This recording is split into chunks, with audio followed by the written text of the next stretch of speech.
This is my real story. My name is Ethan Blake. I'm 28 years old, and what I'm about to share happened just 2 years ago, changing my life forever.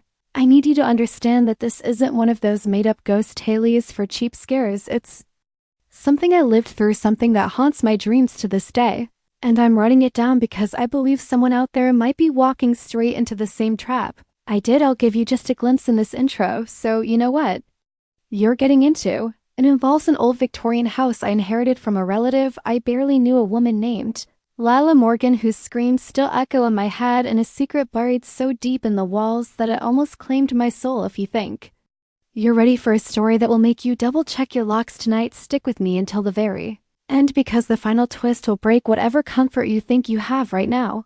Before we begin, remember to subscribe, like, and share this story so others can hear it, because I believe the truth should never be buried. This story is written and edited by Dark Life Side Diaries. I've been living in a small apartment in Portland, Oregon, barely scraping by on freelance graphic design gigs. When I got the letter, it was one of those thick cream-colored envelopes that immediately feel important in your hands, the kind lawyers use in movies when they're about to read someone's will. Inside was a formal letter from a law firm in a town I never heard of, Ashford Hollow, informing me that my great-aunt Margaret, a woman my parents had never once mentioned, had passed away and left her house to me. There was no catch in the letter, no strange conditions, just a date to meet with the attorney and sign the transfer papers. At first I thought it was some mistake, maybe even a scam, but when I showed the letter to my mom, the way her face drained of color told me this was real. "We don't talk about Margaret," she said, voice flat, and refused to explain further. That silence was the first warning sign, but I ignored it. I should have listened. When I drove into Ashford Hollow a week later, the town felt wrong. The streets were too quiet for midday, the air heavy with the smell of damp earth and something faintly metallic. The attorney's office was in a crumbling brick building that looked like it hadn't been updated since the 1960s. He was a pale, thin man with watery eyes who seemed eager to finish the paperwork and get me out of there. "The property is yours now," he said, sliding the keys across the desk. "It's been in your family a long time." He hesitated before adding, "I wouldn't recommend staying there overnight."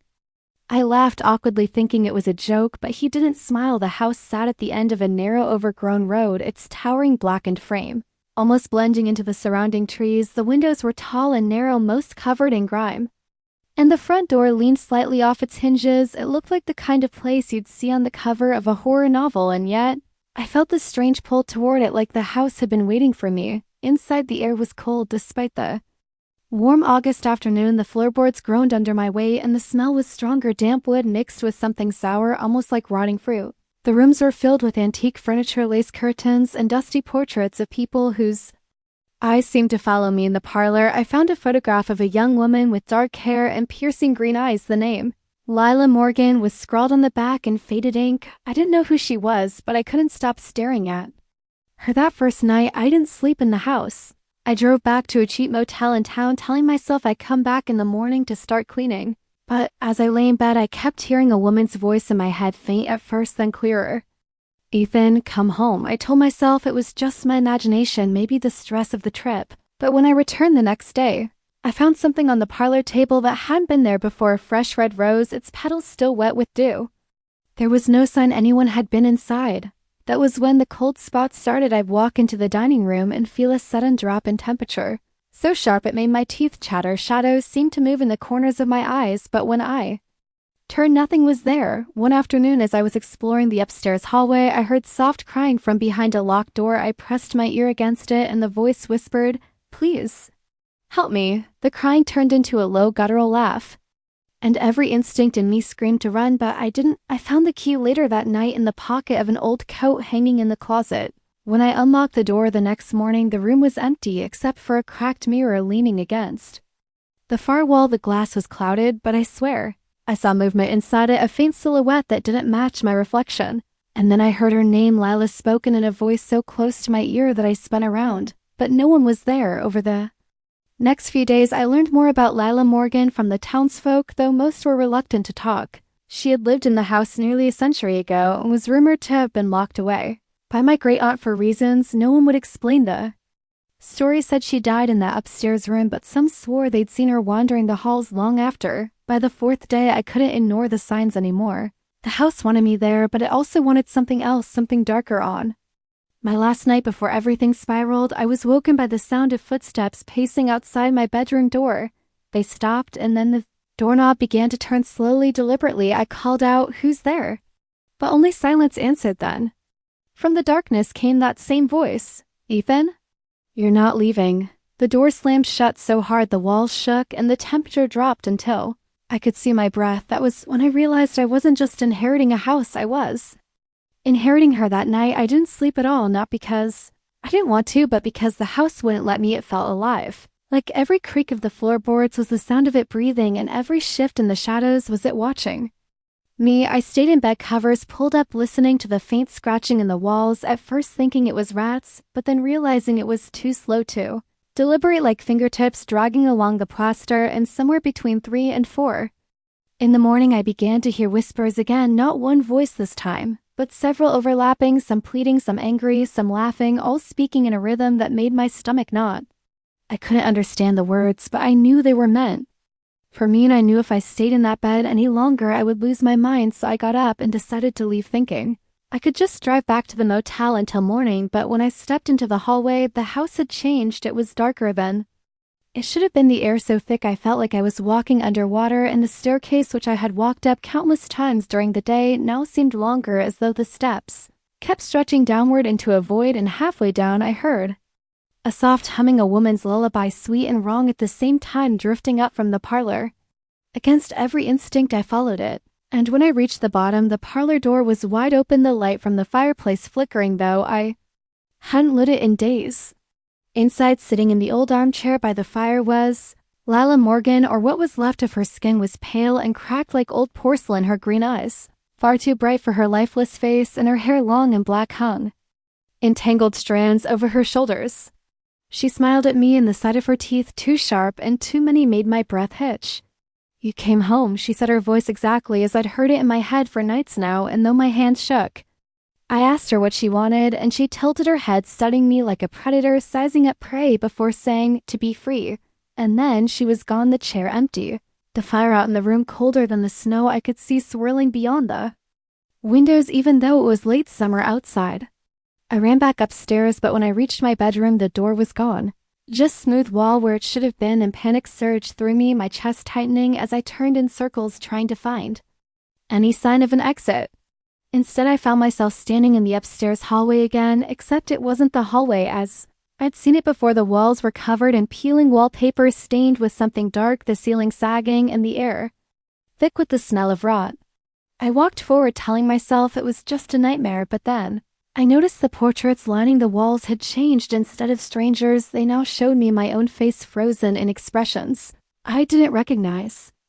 Eyes wide with fear, mouth open in a silent scream, and in every frame behind my image stood Lila, her hands resting on my shoulders. I backed away, but the hallway seemed to close and the floorboards warping beneath my feet until I tripped and crashed into a door that shouldn't have been there, a door painted blood red. I didn't want to open it, but the whispers were louder now, urging me, promising release if I just looked inside. So I did, and found the missing room, the one where Lila had died, but this time it wasn't empty.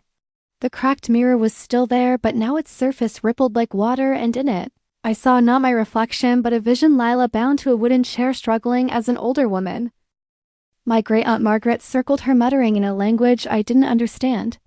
Margaret's eyes were cold, her movements sharp as she drew symbols on the floor in something that looked too much like blood, and when she pressed her hand to Lila's forehead, the younger woman's body arched, her mouth opening in a scream that seemed to echo beyond the glass into my ears. The vision shifted, showing Margaret sealing the door and leaving, while Lila's spirit, still bound, slammed against the walls over and over until her body fell still, but her eyes, those piercing green eyes, remained locked on me, and then the mirror went black. I staggered back, and the moment my foot left the circle of light in the room, the door slammed shut behind me, the sound like a gunshot in the silence. The air grew heavier, pressing down on me, and I could hear footsteps again, slow and measured, coming from behind. I didn't want to turn, but something, maybe defiance, maybe stupidity, made me do it, and there she was. Lila, standing just a foot away, her face inches from mine, her smile wider than should be humanly possible. "She trapped me," she whispered, her breath cold on my skin. "But you You can let me out," and before I could speak, her hands shot forward, gripping my wrists with an impossible strength, her nails digging into my flesh as the world around us dissolved into darkness. I could feel something pulling at me, like my soul was being yanked out, and in that darkness voices rose again, chanting, screaming, laughing, until I couldn't tell which was which, and all I could think was that I wasn't getting out of that house alive. Then, without warning, I was back in the parlor, lying on the rug, gasping for air, my wrists aching where she'd held me, though there were no marks. The house was quiet again, eerily, but I knew this wasn't over. Lila wasn't just haunting the house, she was bound to it, and now somehow I was bound to her, and whatever she wanted I had no choice but to give it, because in that moment I understood. She had chosen me. Woke up on the couch in the parlor with no memory of falling asleep, my head pounding like I'd been hit, the fireplace cold and dark, but the faint smell of smoke still in the air, and as I sat up I saw something carved into the wooden floorboards right beneath where my head had been. 3 words, shallow but deliberate: "Let me out." My first instinct was to grab my keys and leave, just get in my car and drive until the house was nothing but a fading nightmare in my rearview mirror, but when I reached for my bag, it was gone, and so were my keys and my phone, and as panic began to rise in my chest, I heard movement upstairs, slow footsteps crossing the ceiling above me, followed by a low hum that I now recognized as Lila's lullaby. I told myself not to go up there, but my body moved on its own, like I was being pulled, each step heavier than the last, until I was standing in front of the blood-red door again. The air around it was icy, my breath clouding in front of me, and the moment my hand touched the doorknob, the whispers flooded my head. Some urging me to open it, some begging me not to, but curiosity and fear twisted together until I couldn't tell them apart, and I turned the knob. The room was different this time, bigger, darker, with the cracked mirror now standing perfectly upright in the center, glowing faintly as though lit from within. In its surface I saw myself, but not as I was. I was older, thinner, my eyes sunk in my face, pale like Lila's, and behind me stood Margaret again, her hand on my shoulder, her smile one of cruel satisfaction. "She's not the only one," a voice whispered from somewhere inside the glass, and suddenly dozens of faces appeared in the reflection around me, men and women. Some young, some old, all with the same hollow expressions, their mouths opening in unison to say, "Join us." I stumbled back, but my foot caught on something, a small wooden box half buried under a layer of dust in the corner, and when I picked it up, the whispers stopped, replaced by a ringing silence that made my ears ache. The box was locked with an intricate brass clasp, and engraved into the wood was the same rose I'd found in the parlor days ago. Without thinking, I shoved it under my arm and left the room, slamming the door behind me, but no matter how far I walked, the hallway didn't change. The same peeling wallpaper, the same warped boards, the same portraits, except now the eyes of the painted figures moved, tracking me. Finally, the hallway spat me out into the kitchen, which I could have sworn had been on the other side of the house before. The air here was heavy with the scent of burnt sugar, sweet and sickening, and on the table sat another rose, fresh and glistening, with dew right beside a note written in handwriting so elegant it was almost beautiful. "Free me and you will be free." I didn't know how she'd written it or when, but the meaning was clear. The box was the key, and if I opened it, something would happen, something final. Still, I couldn't bring myself to smash it open yet, because part of me feared that freeing her might mean losing myself completely. I tried searching for my bag again, hoping maybe I'd missed it, but every drawer I opened, every closet I looked in seemed to rearrange itself. When I turned away, the layout of the house subtly shifting, like it was alive and actively keeping me here. By evening, the light outside had dimmed to a deep orange, and the windows reflected more of the inside than they showed of the outside world. That was when I saw movement in one of them, not behind me but in the glass itself. Lila stood there looking out at me from inside the reflection, her expression unreadable. She raised her hand, slowly pointing at something over my shoulder, and when I turned, I nearly screamed. Margaret was there, or her shadow, at least taller than she should have been, her head tilted at an unnatural angle, her fingers long and bony. "She lies," the shadow said, the voice like gravel dragged across stone. "She will take you with her." And then it was gone, vanishing like smoke, leaving me staring at my own pale reflection. My thoughts spun in a whirlwind of confusion. Was Lila the victim, or was she using me the same way she'd used others before me? But before I could decide, the lights flickered and the air grew colder, the kind of cold that makes your bones ache, and then I heard it, a scream raw and full of agony, coming from the red door upstairs. My legs moved before my mind caught up, carrying me up the warped steps 2 at a time, my hand closing around the doorknob and yanking it open. The room inside was chaos, the mirror pulsed with light, the faces inside screaming silently, their hands pressed against the glass as if they were trying to claw their way out, and in the center of it all stood Lila, her body more solid than I'd ever seen it, her hair whipping around her face as though caught in some unseen wind. "Give it to me," she screamed, her voice shaking the walls, and I knew she meant the box. My hands trembled as I held it out, but just before it touched her, Margaret's shadow appeared in the doorway, the darkness spreading across the floor like spilled ink. "If you open it, you'll take her place," the shadow hissed, and suddenly I understood the house didn't just trap spirits, it traded them, and to free Lila would mean binding myself to it forever. Lila must have seen the hesitation in my face, because her expression shifted from desperation to rage in an instant, her eyes burning like green fire. The walls groaned, cracks splitting across the ceiling as dust rained down, and I realized the house itself was closing and forcing me to choose. The box in my hands seemed to vibrate, a low hum building inside it, and the voices in my head screamed louder, some telling me to run, some telling me to open it, until I felt like my skull would split apart. In the end, I did the only thing I could think of. I turned and ran, clutching the box to my chest, Lila's screams chasing me down the hall, her footsteps pounding behind me even though she wasn't touching the ground. The front door loomed ahead, and for the first time since I'd arrived, it wasn't locked, swinging open to a night sky that shouldn't have been there, stars burning too bright, the moon impossibly large, the world outside tinted in shades of deep blue and silver. I crossed the threshold and slammed the door behind me, but when I looked around, I realized I wasn't in Ashford Hollow anymore. The road was gone, replaced by a narrow dirt path that vanished into a forest I didn't recognize, and in the distance, somewhere far behind me, the house still stood, its windows glowing faintly, watching, waiting. I had escaped the building, but I knew deep down that I hadn't escaped.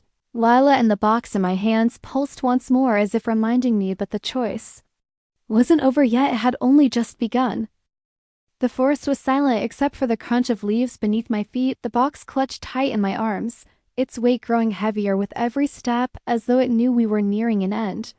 I didn't know where I was going, only that I had to put as much distance between myself and that house as possible, but the deeper I went, the more I realized the forest didn't stretch outward.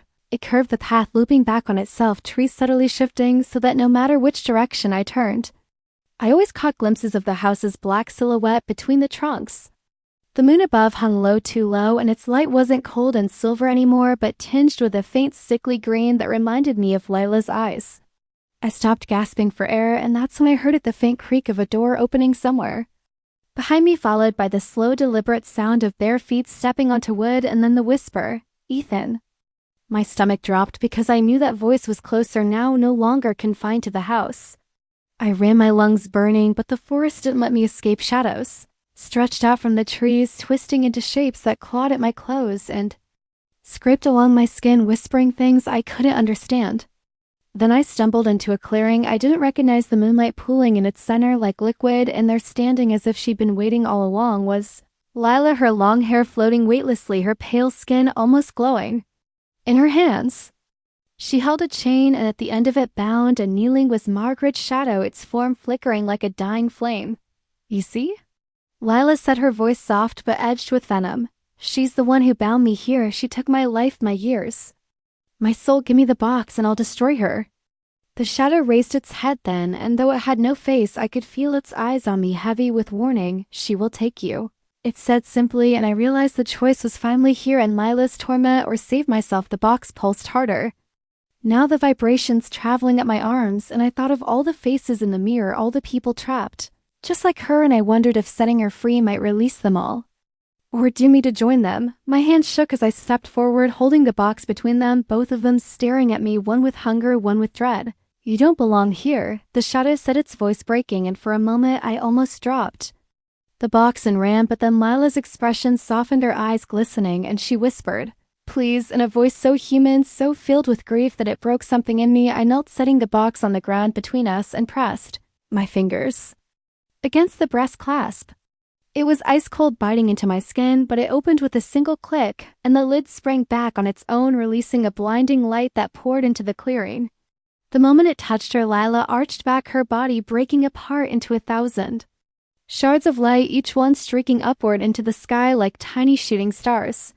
The chain holding the shadow snapped, and Margaret's form crumbled into black dust, carried away on an invisible wind. For a heartbeat, the forest was still then. The ground beneath me began to shake, the trees groaning as if in pain, their branches twisting into unnatural shapes. The moon split in two above me, spilling green fire across the clearing, and from that fire shapes emerged the faces from the mirror, dozens of them, swirling around me, their voices screaming in unison. A trade! A trade! They cried, and I understood. Too late that the house always took something in return. Leela's freedom had come at a price, and I wasn't. I tried to run, but the ground swallowed.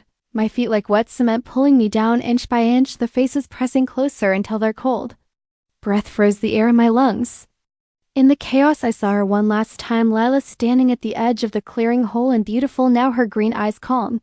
She mouthed the words, "Thank you," before turning away and vanishing into the shadows. My body sank deeper, the darkness closing over my head, and in that final moment before it claimed me, I saw the house again, its windows glowing with fresh light, waiting for the next unlucky soul. When I opened my eyes, I was back in the parlor, the fire crackling, the portraits on the walls smiling faintly as if amused. The box was gone, but the air felt heavier, thicker, and when I looked in the mirror above the mantel, my reflection didn't move. When I did, it just stared back, smiling Lila's smile. I understood then. I hadn't escaped, not really. I was part of the house, now bound to it like the others, waiting for the next letter to be sent, the next relative to arrive, the next trade to be made. And somewhere out there in the real world, Lila was walking free, breathing the air I never would again. Thanks for listening to my story. Don't forget to subscribe, like, and share, so more people can hear it before they make the same mistake I did.